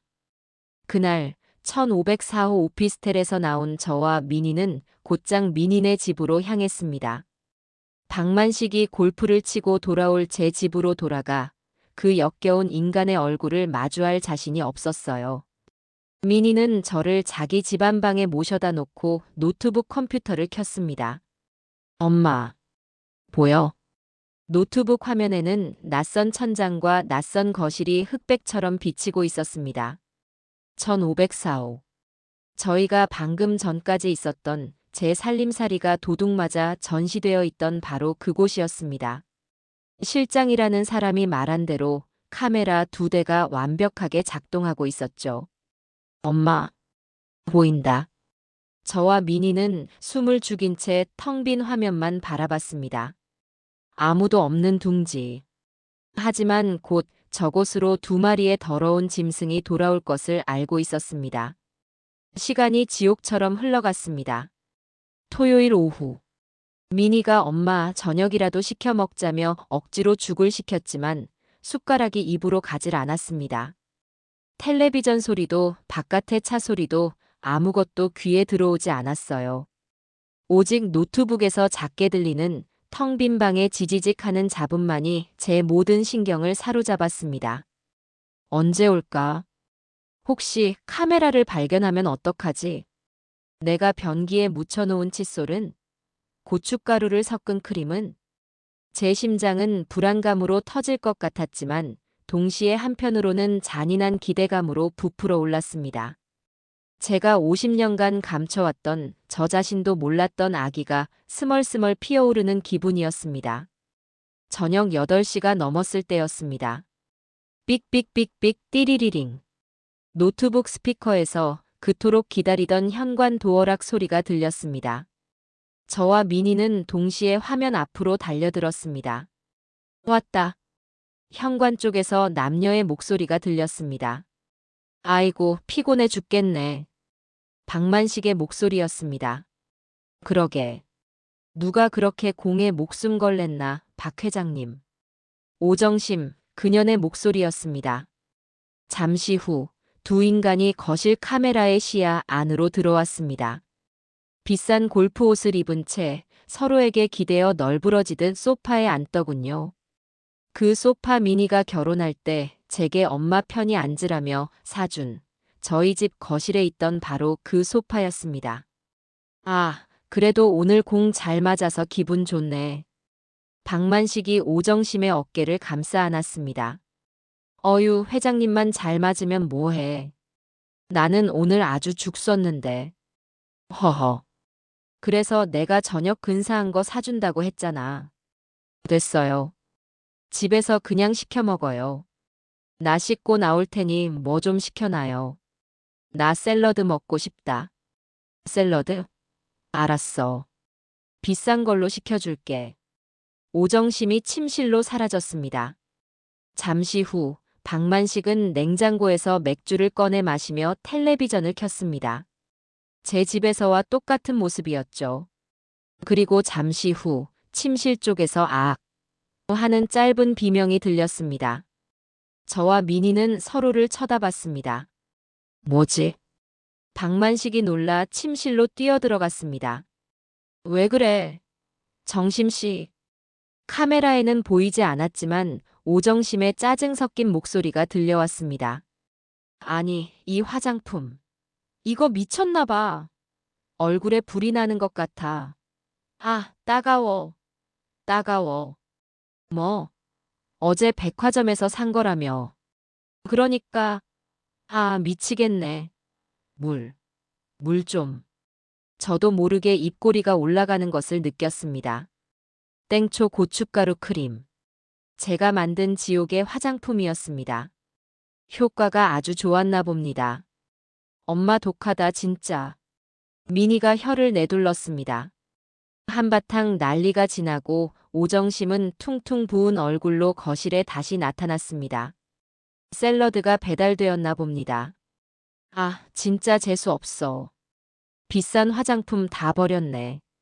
이게 다 박 회장님 탓이야. 이상한 거 사와서. 아니, 내가 뭘. 오정심이 샐러드에 드레싱을 뿌리기 시작했습니다. 바로 그 까나리 액젓이 섞인 엑스트라 버진 올리브 오일이었습니다. 그래, 밥이나 먹읍시다. 아, 배고파. 오정심이 샐러드를 한 젓가락 듬뿍 집어 입에 넣었습니다.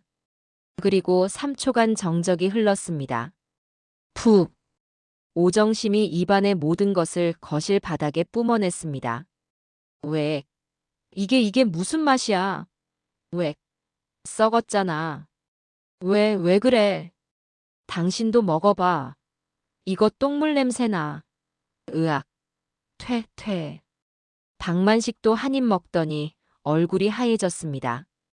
이거 상했네. 올리브 오일이 상했나? 아, 진짜 재수 없는 날이네. 화장품에 밥까지. 오정심은 샐러드 그릇을 싱크대에 던져버리더군요. 저와 미니는 노트북을 붙잡고 소리도 못 내고 웃었습니다. 50년 묵은 체증이 다 내려가는 기분이었습니다. 꼴 좋다 이년아. 한바탕 소동이 끝나고 두 년 놈은 결국 중국 음식을 시켜 먹었습니다. 그리고 제 심장을 먹게 할 바로 그 대화가 시작되었습니다. 두 사람은 제 소파에 앉아 맥주를 마시고 있었습니다. 오정심이 칭얼거리더군요. 아, 박 회장님. 나 언제까지 이렇게 남의 집 같은 1504호에 숨어 살아요? 나도 이제 내 집에서 당신이랑 편하게 살고 싶단 말이야. 남의 집이라니.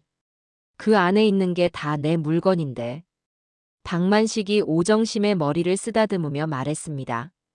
조금만 기다려, 정심씨. 다 돼가니까. 뭘 기다려요.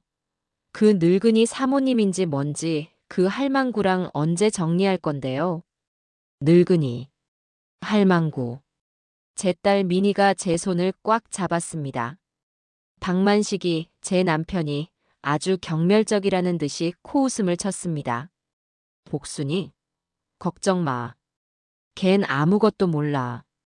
평생 살림만 해서 돈이 무서운 줄도 모르고 세상 물정도 모르는 무식한 년이야. 내가 하자는 대로 다 해, 걘. 저는 숨을 쉴 수가 없었습니다. 제 50년 세월이 저 인간의 입에서 무식한 년이라는 말로 정리되고 있었습니다. 내가 지금 집 팔려고 내놨어.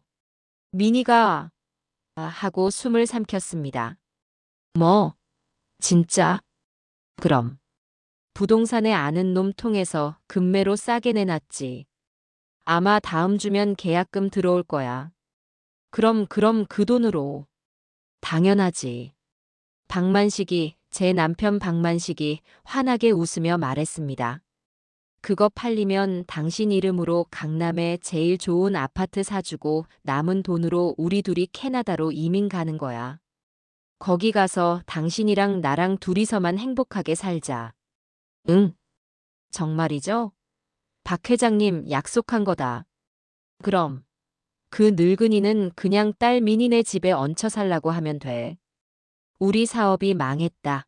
집이 넘어갔다고 울고불고 쇼 한 판 하면 걘 내 말 한마디면 다 믿어. 멍청해서. 멍청해서. 저는 더 이상 아무것도 들리지 않았습니다. 제 50년의 헌신, 제 청춘, 제 모든 것이 저 두 년놈의 캐나다행 비행기 값으로 계산되고 있었습니다.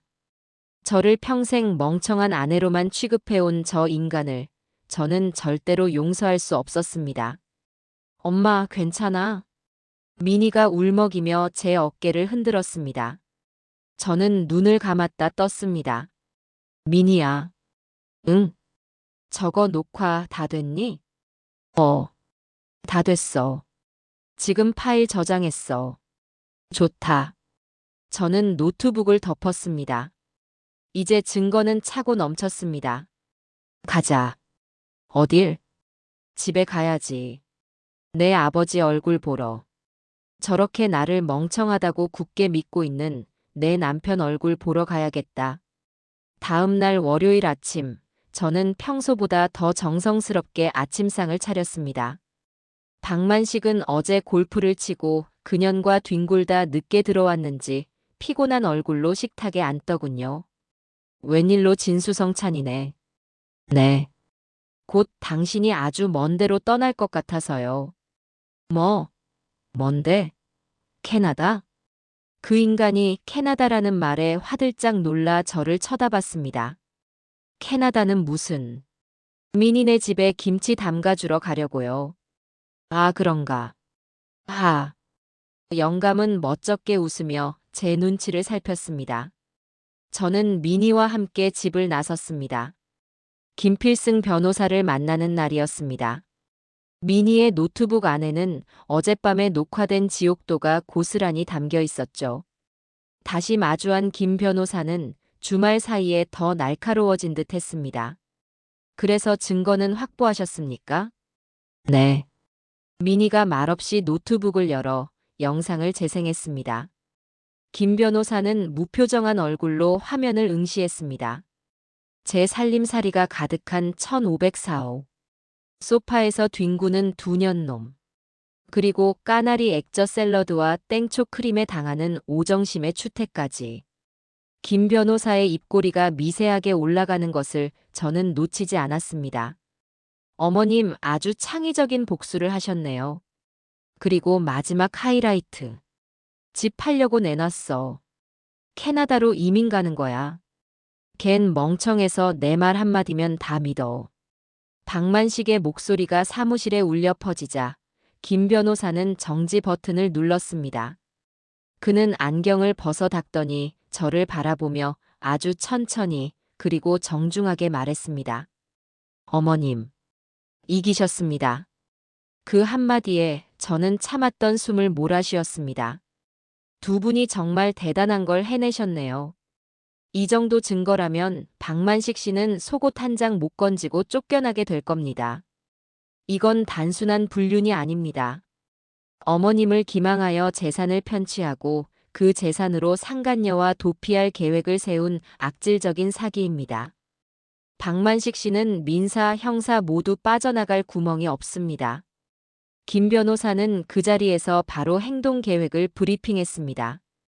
첫째, 지금 당장 박만식 씨의 모든 은행 계좌, 오정심의 모든 은행 계좌, 그리고 1504호 오피스텔에 대해 가압류 및 가처분 신청을 넣겠습니다. 단 한 푼도 못 빼돌리게 막는 겁니다. 네. 그렇게 해주세요. 둘째, 박만식 씨를 상대로 이혼 소송 및 재산 분할 청구 소송을 제기합니다. 유책 배우자이므로 어머님께서 9대1, 아니 10대 0으로 승소하실 겁니다.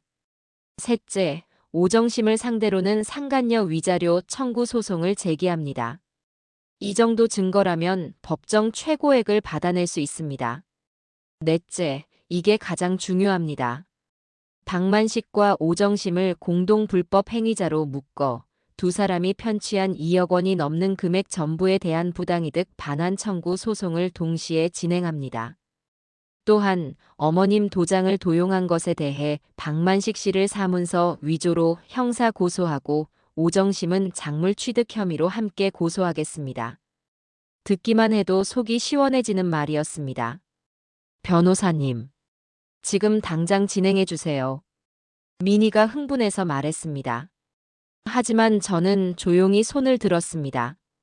어머님, 왜 만족하지 못하십니까? 김 변호사가 의아한 듯 물었습니다. 변호사님. 네, 어머님. 저 인간 그냥 법으로만 서류 몇 장으로 끝내고 싶지 않아요. 무슨 말씀이신지. 제 50년입니다.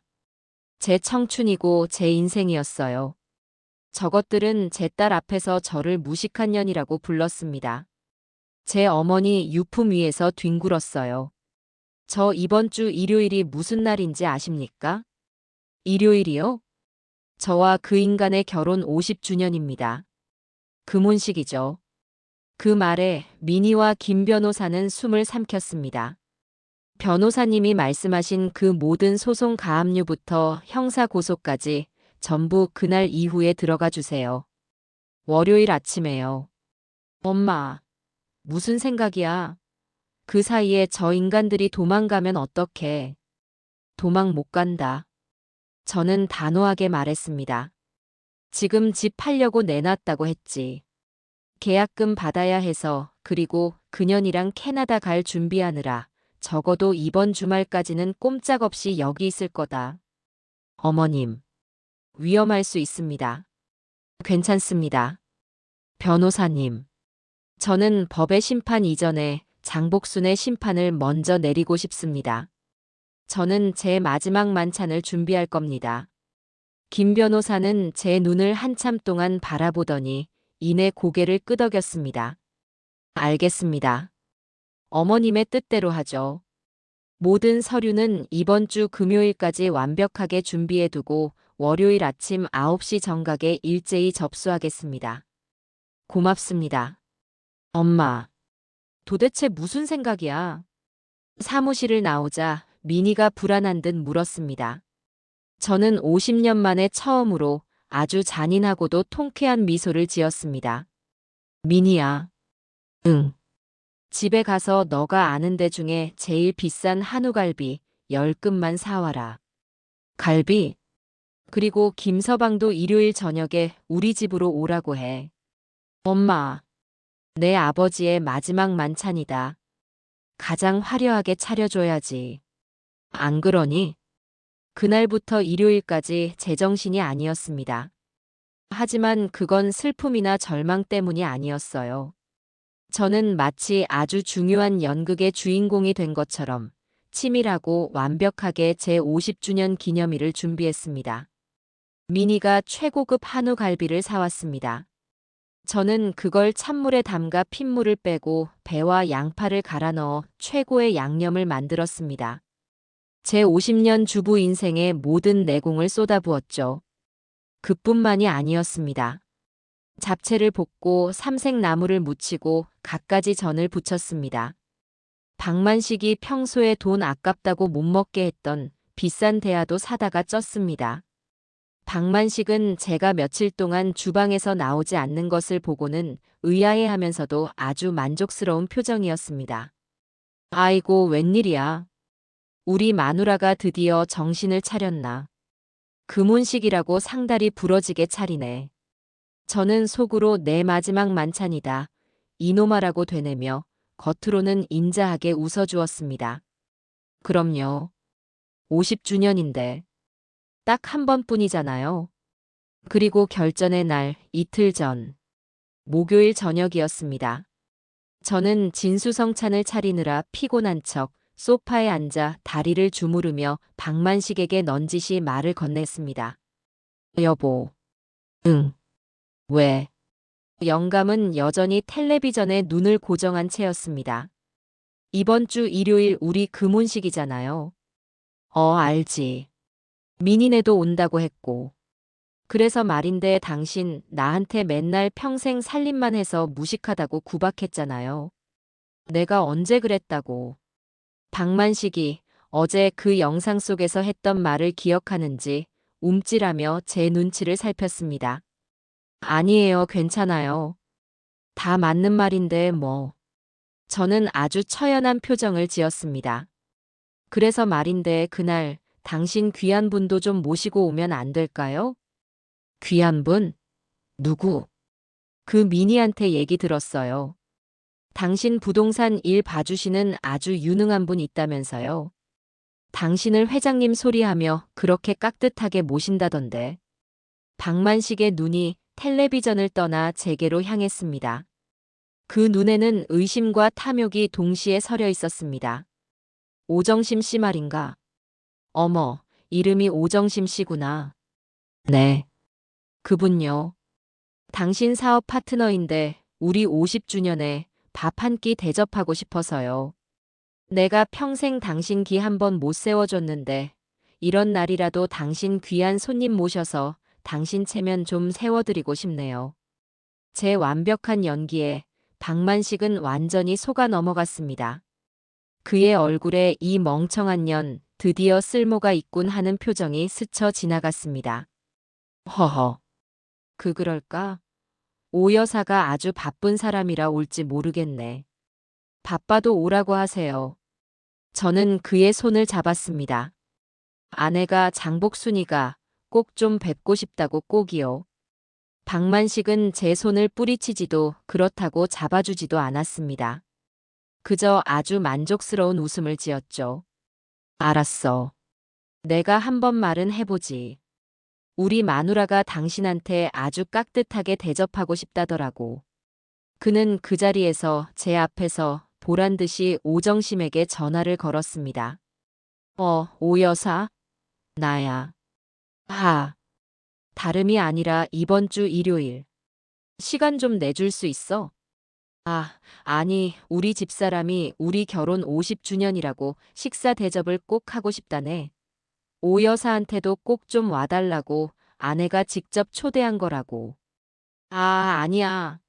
우리 집사람 아무것도 몰라. 그냥 당신한테 잘 보이고 싶어서 그래. 당신이 내 재산 관리해주는 귀한 분이니까. 저는 주방으로 돌아가는 척하며 그 통화를 모두 들었습니다.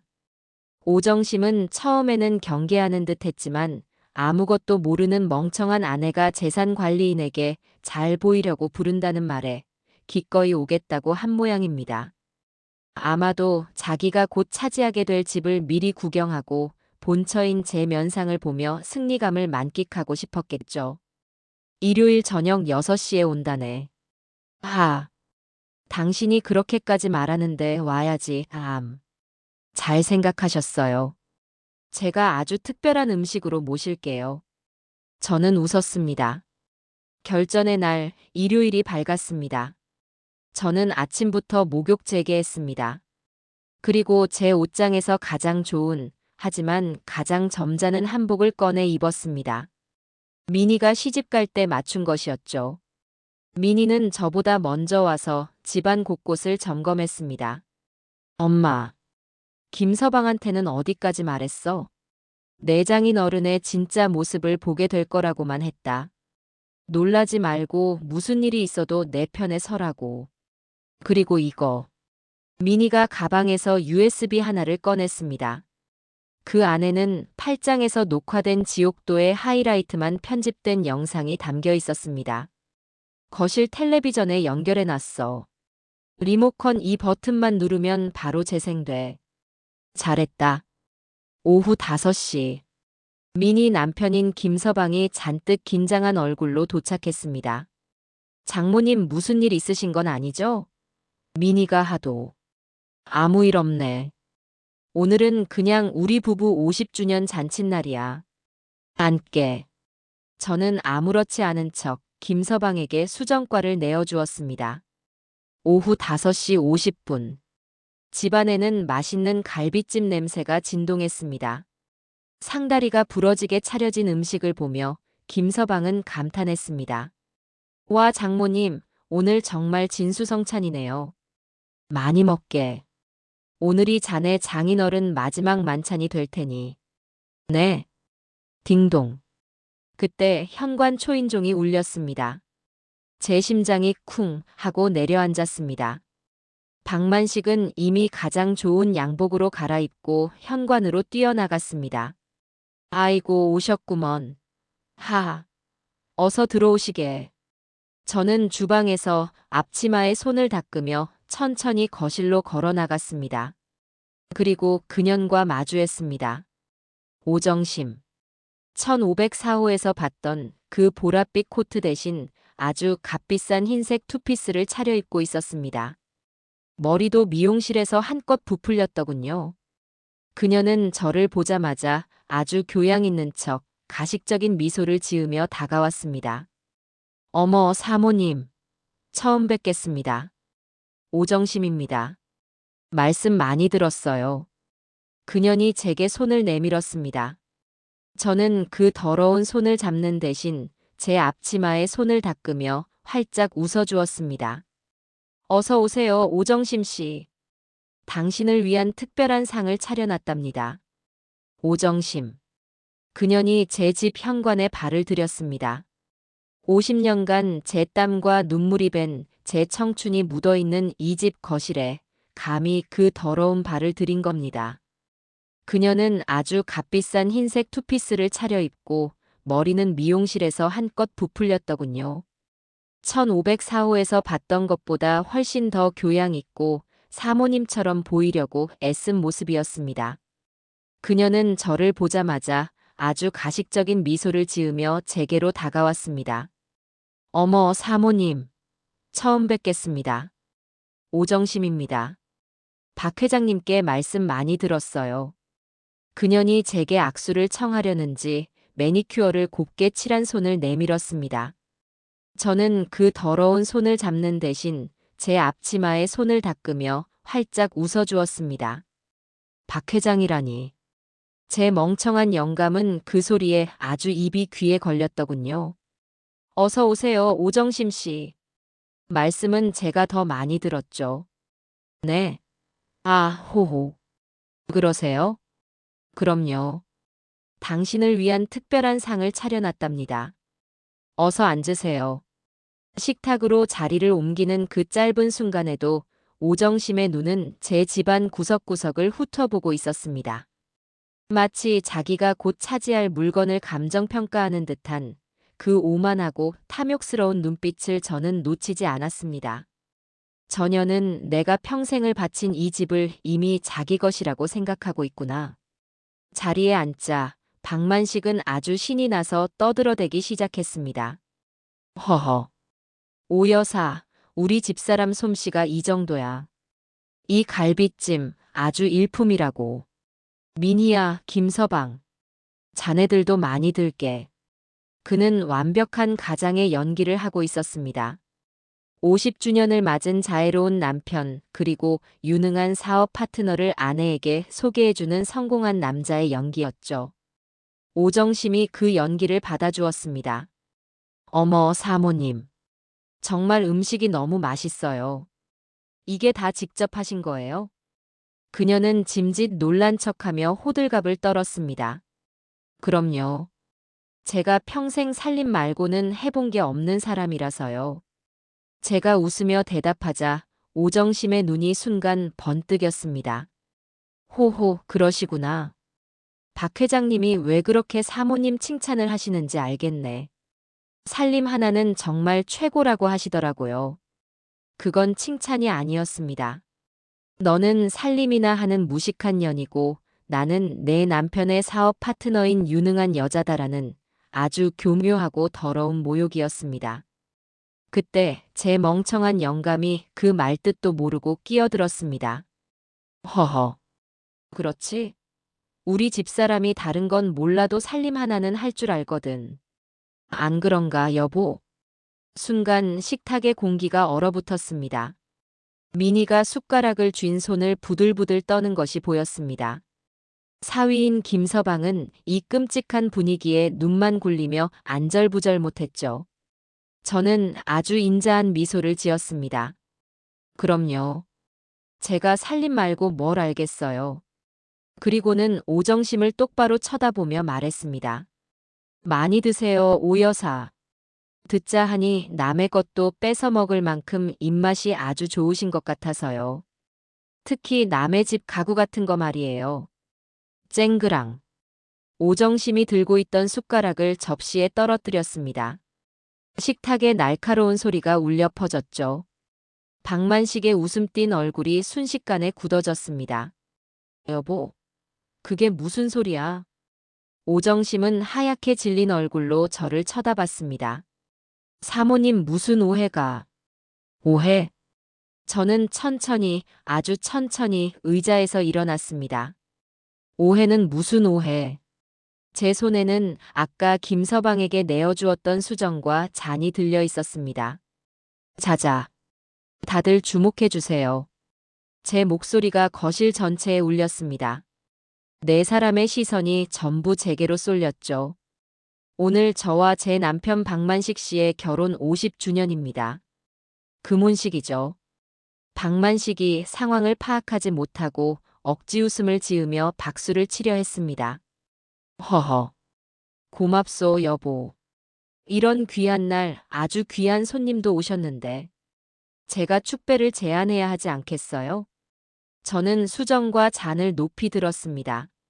첫 번째 잔은 50년간 저 하나만 믿고 저 하나만 바라보고 집안일만 하면서 멍청하게 살아온 바보 같은 아내를 위해.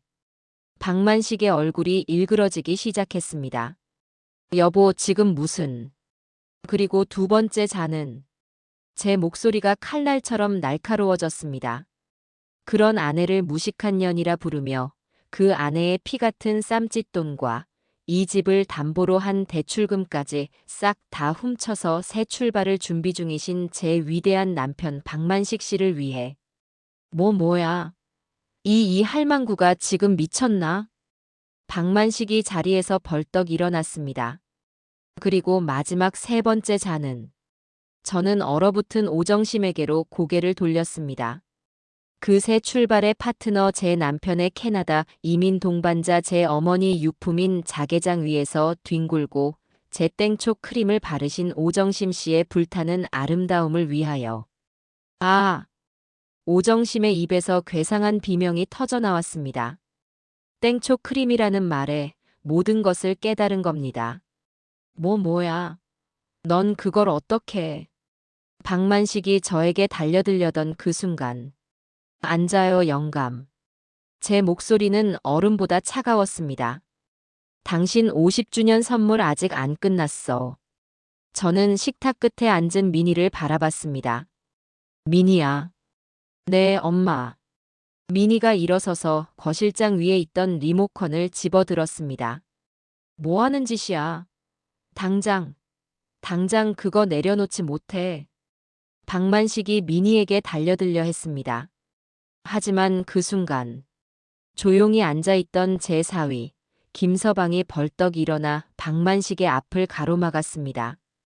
장인어른, 앉으시죠. 뭐 김서방, 자네까지 왜 이래. 비켜. 앉으시라고 했습니다. 김서방은 제 사위는 제 편이었습니다. 미니가 망설임 없이 리모컨의 재생 버튼을 눌렀습니다. 거실에 대형 텔레비전 화면이 켜졌습니다. 그리고 그토록 익숙했던 1504호의 침실 풍경이 나타났습니다. 제 어머니의 자개장이 선명하게 보였죠. 화면 속에서 박만식과 오정심이 서로 부둥켜 안고 입을 맞추는 장면이 나왔습니다. 아, 김서방이 제 사위가 충격으로 입을 다물지 못했습니다. 꺼, 당장 꺼, 저거 꺼. 박만식이 미친 사람처럼 발악했지만 김서방에게 막혀 꼼짝도 못했습니다. 텔레비전에서는 두 년놈의 추악한 대화가 생생하게 흘러나왔습니다. 조금만 기다려, 정심씨. 뭘 기다려요. 그 늙은이 사모님인지 뭔지 그 할망구랑 언제 정리할 건데요. 복순이? 걱정 마. 걘 멍청해서 내 말 한마디면 다 믿어. 박만식의 얼굴이 잿빛으로 변해갔습니다. 집 팔려고 내놨어. 캐나다로 이민 가는 거야. 걘 그냥 딸 민희네 집에 얹혀 살라고 하면 돼. 아, 오정심이 귀를 찢는 듯한 비명을 질렀습니다. 그리고는 짐승처럼 네 발로 기어 현관으로 도망치기 시작했습니다. 아니야, 아니야, 저거 아니야. 뭐가 아니야, 이년아. 민희가 울부짖으며 그년의 머리채를 잡으려 했지만 저는 민희를 막았습니다. 보내줘라, 민희야. 더러운 거 만지지 마. 오정심은 신발도 제대로 신지 못한 채 제 집에서 비틀거리며 뛰쳐나갔습니다. 거실에는 지옥 같은 정적만이 흘렀습니다. 텔레비전은 꺼졌습니다. 박만식은 마치 영혼이라도 빠져나간 사람처럼 김서방의 손에 붙들린 채 그 자리에 주저앉아 있었습니다. 그는 떨고 있었습니다. 저는 천천히 그 인간의 앞으로 걸어갔습니다. 그리고 50년 만에 처음으로 제 손바닥에 온 힘을 실어 그 인간의 뺨을 내리쳤습니다. 짝! 살과 뼈가 부딪히는 아주 끔찍한 소리가 났습니다. 이건 내 50년 값이다. 박만식의 고개가 반대로 돌아갔습니다. 저는 반대쪽 뺨을 다시 한번 내리쳤습니다. 짝! 이건 내 어머니 유품 값이다. 그 인간의 입에서 피가 터져 나왔습니다. 그는 차마 저를 쳐다보지도 못하고 바닥만 보며 부들부들 떨고 있었습니다. 그리고 이건 저는 식탁 위에 있던 민희가 미리 준비해둔 서류 봉투를 집어들었습니다. 그리고 그 내용물을 박만식의 얼굴에 뿌렸습니다. 하얀 종이들이 그의 피 묻은 얼굴 위로 흩날렸습니다. 네가 멍청한 년이라고 불렀던 내 이혼 소송장이다. 저는 제 한복 앞서풀 여몄습니다. 내 집에서 당장 나가. 박만식은 한동안 그 자리에 주저앉아 상황을 파악하지 못하는 듯 했습니다. 복순아, 내가 잘못했다 한 번만. 그가 기어들어가는 목소리로 빌기 시작했습니다. 저는 대답할 가치도 없다는 듯 민희에게 고갯짓을 했습니다. 민희는 이미 수화기를 들고 있었습니다. 네. 112죠. 여기 저희 엄마 집인데요. 웬 남자가 행패를 부리고 안 나갑니다. 네, 저희 아버진데 지금 엄마한테 접근 금지 명령이 내려진 상태거든요. 네, 빨리 좀 와주세요. 접근 금지 명령. 그 말에 박만식의 눈이 공포로 커졌습니다. 뭐? 접근 금지. 그래. 제가 차갑게 말했습니다. 변호사가 어제부로 신청해놨다. 넌 이제 이 집 현관문 100m 안으로 접근도 못하는 인간이야. 법적으로. 10분도 채 되지 않아 경찰 2명이 도착했습니다.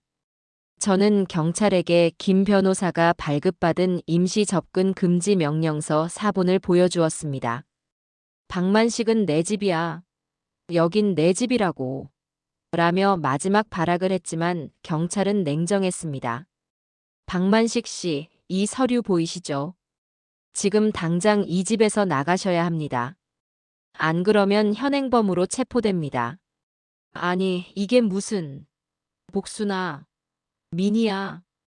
그 인간은 결국 50년을 살아온 제 집에서 경찰의 손에 붙들려 잠옷 바람으로 쫓겨났습니다. 쿵. 현관문이 닫히는 소리가 제 50년 결혼 생활의 마지막 소리였습니다. 그날 밤 김서방은 충격에 빠진 민희를 데리고 돌아갔습니다. 저는 텅 빈 거실, 난장판이 된 식탁 앞에 홀로 앉았습니다. 이상하게도 눈물이 나지 않았습니다. 그저 아주 긴 꿈에서 깨어난 것처럼 멍했습니다. 그리고 다음 날 월요일 아침 9시 김필승 변호사의 진짜 전쟁이 시작되었습니다. 김 변호사는 약속대로 월요일 아침이 되자마자 모든 법적 절차를 일제히 진행했습니다. 박만식의 모든 은행 계좌, 오정심의 모든 은행 계좌, 그리고 1504호 오피스텔에 대해 가압류 및 가처분이 번개처럼 들어갔습니다. 박만식은 아마 쫓겨난 그날 밤 오정심의 오피스텔로 기어들어갔겠죠. 하지만 다음 날 아침 두 년놈은 자신들의 통장에 단돈 100원도 뺄 수 없는 깡통이 되었다는 것을 알게 되었을 겁니다.